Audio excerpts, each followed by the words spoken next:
The steam from my coffee curled upward untouched as I stood in my kitchen on a gray Tuesday morning. The mug in my hand read, "Best Mom Ever," a gift from my daughter years ago. Today it felt almost mocking. My name is Margaret Bennett, though everyone calls me Maggie. I'm 64, 3 weeks a widow, and my children already believe my life is theirs to rearrange. The phone rang again, loud in the quiet house. I answered on the third ring. "Mom, we need to talk about the house," my son Brian said. No greeting, no softness, just business. His voice carried that clipped tone I remembered from his teenage years when he wanted money. Except now at 35 he wasn't asking, he was telling. "What about the house?" I asked, though I already braced myself. "You can't keep it. It's too much for you alone. Jen and I talked, and we think it's best you move in with one of us. We've already found a buyer." The words stung worse than the silence of my bed without David beside me. I pressed the mug onto the counter, afraid my hand would drop it. Buyer. My husband's funeral flowers hadn't even wilted, and my children were circling already. "There's no mortgage," I said flatly. David had paid it off years ago, though they never asked. Brian gave a short laugh. "Mom, we know money's tight. Selling is the smart thing. You could even help us with a down payment. It's a win-win. Win-win for them, maybe. For me it sounded like eviction." I glanced out the window at David's rose bush. It needed pruning, but all I could see was how quickly roots could be torn up when profit beckoned. I didn't argue. Not yet. I let his words echo until they hardened into something sharper than grief, suspicion. If they'd already lined up a buyer, this wasn't concern. It was a takeover. And in that moment, I knew my children had underestimated me. The next night my daughter finally called. Jen's voice came coated in sugar, the way she used to sound when asking for the car keys as a teenager. "Mom, I've been thinking," she began brightly. "You'd be so much happier living with us. The basement is finished. You'd have your own entrance, your own bathroom. Emily can't wait to have her grandma close again." Basement. The word lodged in my throat. I remembered that space. Damp every spring, crowded with boxes of holiday decorations and an exercise bike that had never been used. Last Thanksgiving they'd sat me down there at a folding table while everyone else ate upstairs. Now she wanted me to move in permanently. "And what about my house?" I asked, though I already knew the answer. "Brian has it handled. There's serious interest. If you sell soon you'll have plenty left over, and we could even use some of it to renovate downstairs. Make it really cozy for you. Cozy like a kennel. David's study, my garden, the rooms where birthdays and holidays had lived, all reduced to a bargaining chip for their comfort." Jen's voice carried that confident lilt, as if she'd solved everything. "Besides, you'd never be alone. You could help me with meals, keep Emily company when she's home. It would be perfect for everyone. Perfect for everyone but me." I forced a polite sound and ended the call before my anger spilled out. My hands shook as I set the phone down. For weeks I thought grief made me tremble. But tonight it wasn't grief. It was recognition. My children weren't asking me to choose. They were arranging my future as if I were cargo. And if they were planning for me, I needed a plan of my own. That night I drifted into David's study, a room I had avoided since the funeral. Dust clung to the blinds, but his presence lingered. The faint scent of aftershave, the worn leather of his chair, the neat rows of books he'd collected with care. I traced my fingers along the desk he'd polished every Sunday, wishing for his steady voice to guide me. The bottom drawer stuck for a moment before sliding open. Inside were envelopes, tax returns, and then a folder I didn't recognize. My pulse quickened as I lifted it out. Inside lay a collection of statements and notes in David's careful handwriting. He had been meticulous with money, but I had never realized just how prepared he was. Then I saw a deed with a photograph clipped to the corner. Whitewashed walls, blue shutters, a terrace overlooking the sea. A villa in southern Spain. I sank into his chair, clutching the folder. My breath came shallow, uneven. David had once joked about retiring somewhere warm, where roses bloomed year-round and the ocean was only steps away. I thought it was just idle dreaming, but he hadn't been dreaming. He had been building a future.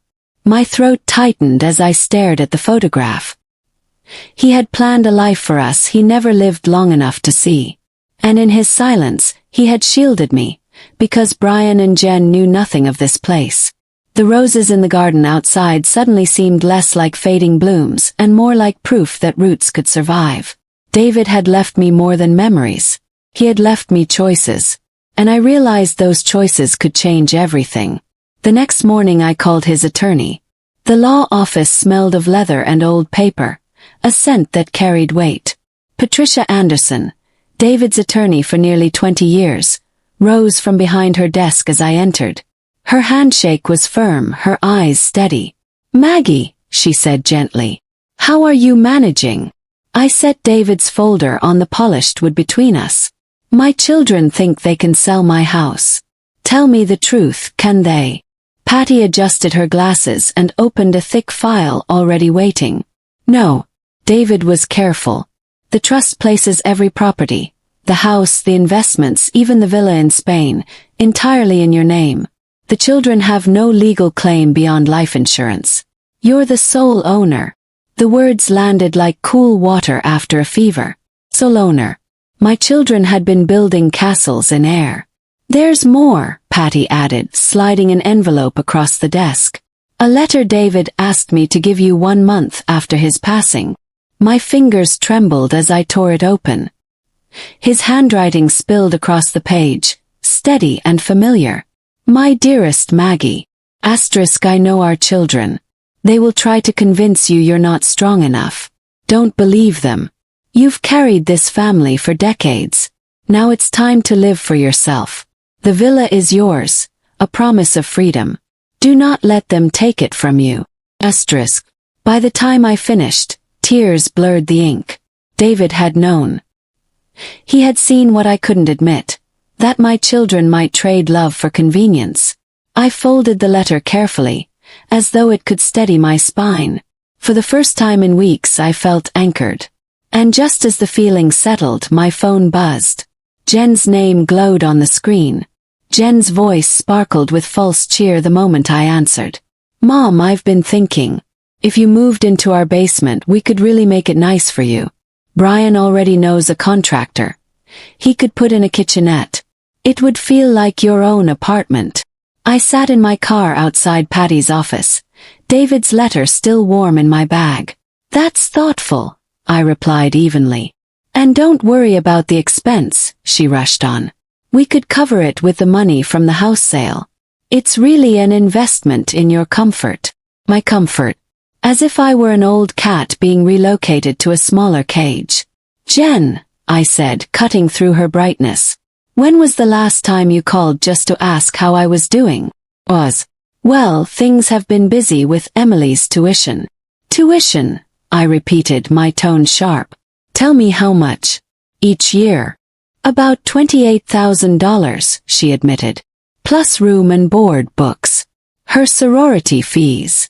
"Yes, which is why I've been sending Emily $500 every month since she started college." The silence on the line was heavy. "That's $12,000, Jen.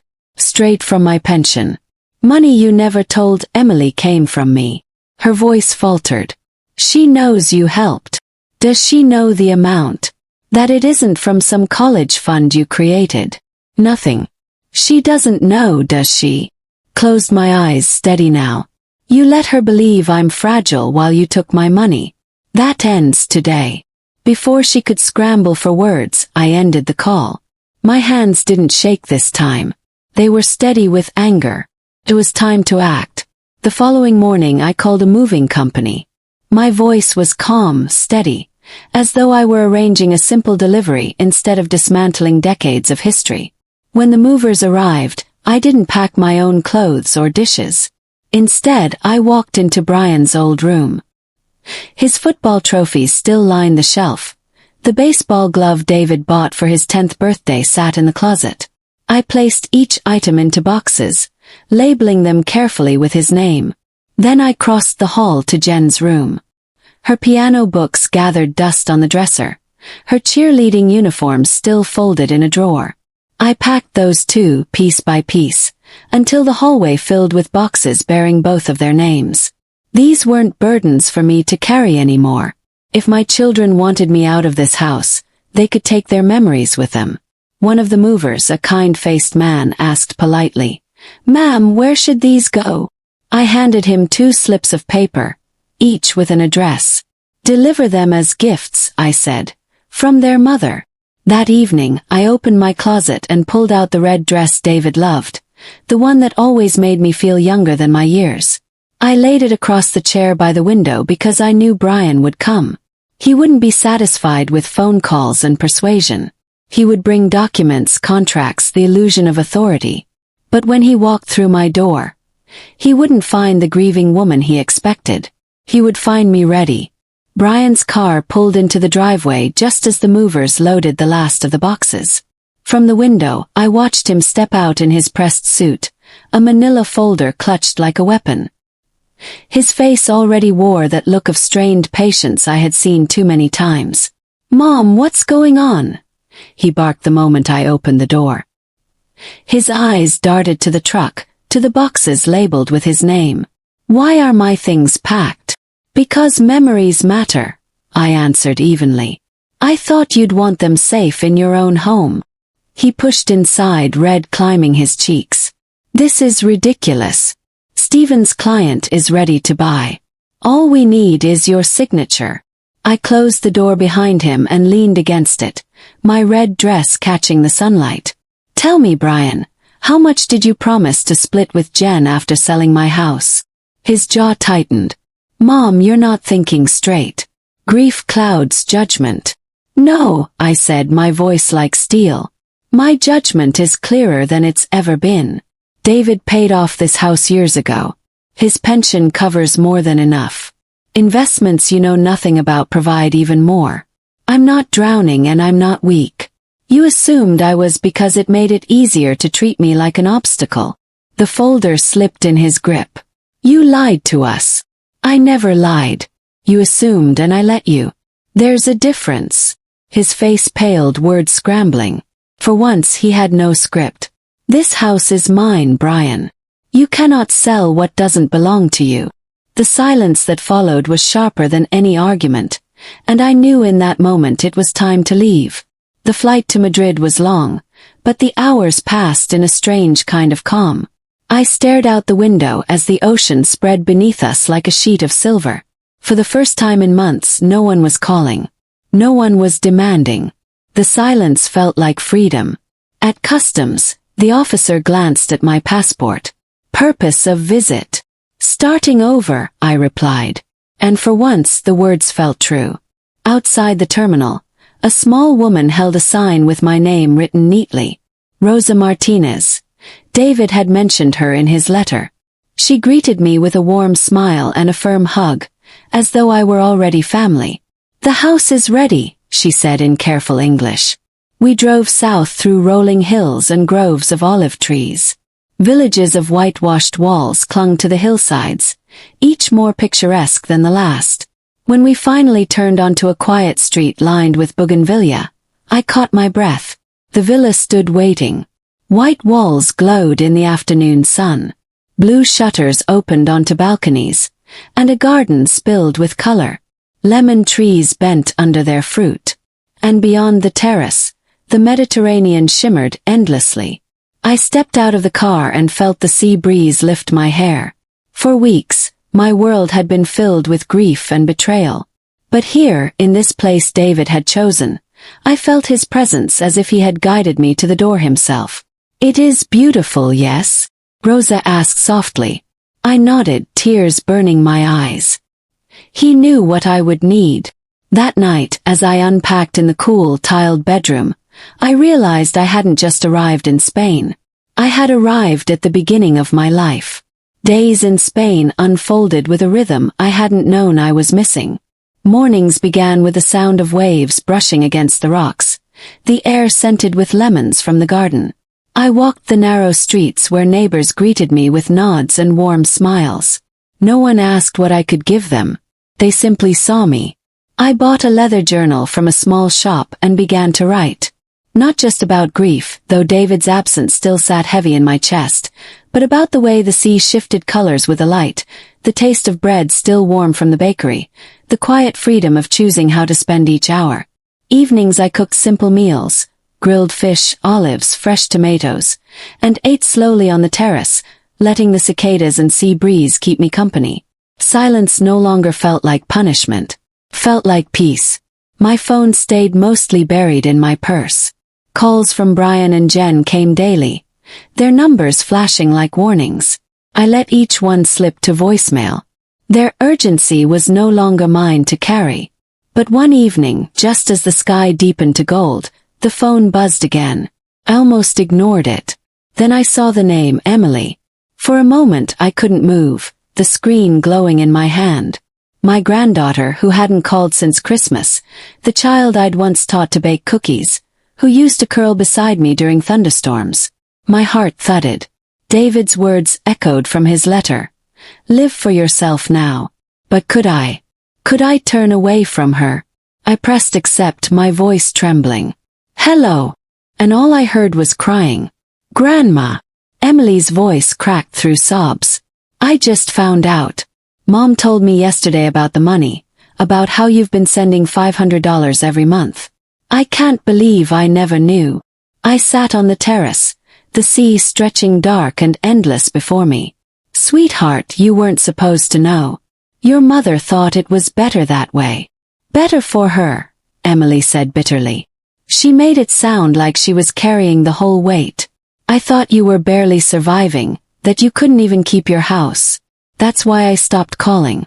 Mom said you were fragile, that I should give you space. Her words cut deeper than Brian's demands or Jen's basement plans. My granddaughter had been taught to pity me, to keep her distance. Oh, Emily, I whispered, blinking hard. You have nothing to be ashamed of. You only trusted your mother. That's not a crime. It feels like one, she choked. You paid for my textbooks, my sorority dues, even my spring break trip. And I never thanked you. I never asked how you were doing without Grandpa. Her sobs filled the space between us, raw and unfiltered. I let the silence hold because sometimes silence speaks louder than comfort. Finally I said, I helped because I love you, not because I needed thanks. But love shouldn't be invisible. You deserve to know. There was a pause. Then her voice steadied. Then let me make it right. Me come see you. Please, Grandma. I don't want lies between us anymore. Spain was far. Yet the determination in her tone told me distance wouldn't stop her. Spain is far, Emily, I whispered. Not far enough, she answered. 3 weeks later, I stood at the arrivals gate in Malaga, palms damp despite the cool air drifting through the terminal. Then I saw her, Emily, hair pulled back in a messy bun. No makeup, no polished smile. She looked younger, more real than she ever had in the glossy photos her mother sent me. Grandma! She dropped her backpack and ran straight into my arms. The hug was fierce, desperate, nothing like the distracted squeezes I'd grown used to at family gatherings. I held her tightly, inhaling the scent of travel and youth, unwilling to let go. You look different, I whispered, holding her at arm's length. So do you, she said through tears. You look like yourself again. On the drive south, she pressed her forehead to the car window, marveling at the olive groves and the hills dotted with white villages. Questions poured out of her about the food, the people, the sea. By the time we reached the villa, her excitement had become contagious. She stopped in the garden, staring at the bougainvillea tumbling over the wall, the lemon trees heavy with fruit. He knew, she said softly. Grandpa knew you'd need this place. Yes, I answered, my throat tight. He did. That evening we ate bread, olives, and grilled fish on the terrace. Emily leaned back in her chair, eyes fixed on the horizon. Grandma, I don't just want to visit. I want to stay longer. I want to know you, the real you, not the fragile woman I was told about. Her words settled deep inside me like a promise. For the first time since David's death, I felt not just free, but seen. That night, after Emily settled into the guest room, I stepped onto the terrace alone. The Mediterranean stretched wide and calm, moonlight painting the waves in silver. For months, silence had been suffocating. Now it wrapped around me like a blanket. I thought of David, his foresight, his letter, the way he had shielded me even from beyond the grave. He hadn't left me simply with assets. He had left me with permission to choose. And I had chosen this: freedom, peace, and a life where I was no longer defined by what others demanded. Brian's face flashed in my mind. His panic when he realized control had slipped away. Jen's faltering voice when I confronted her lies. For so long I had allowed their expectations to cage me. But here in this place those chains no longer existed. And then I thought of Emily. The determination in her eyes at the airport, the way she said she wanted to know me, the real me.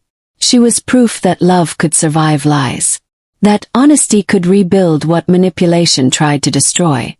Watching her laugh earlier at dinner, I felt something I hadn't in a long time: hope for the future. I lifted my glass of wine toward the horizon. "You were right, David," I whispered. It was time to live for myself. Behind me, the villa glowed softly, already filling with new life. Tomorrow, Emily and I would walk the village streets together, taste pastries at the cafe, maybe start writing the story of who we were becoming. For the first time since widowhood, I wasn't merely surviving. I was thriving. And I knew now that family wasn't about blood or obligation. It was about choosing who deserved your love, and who had earned it.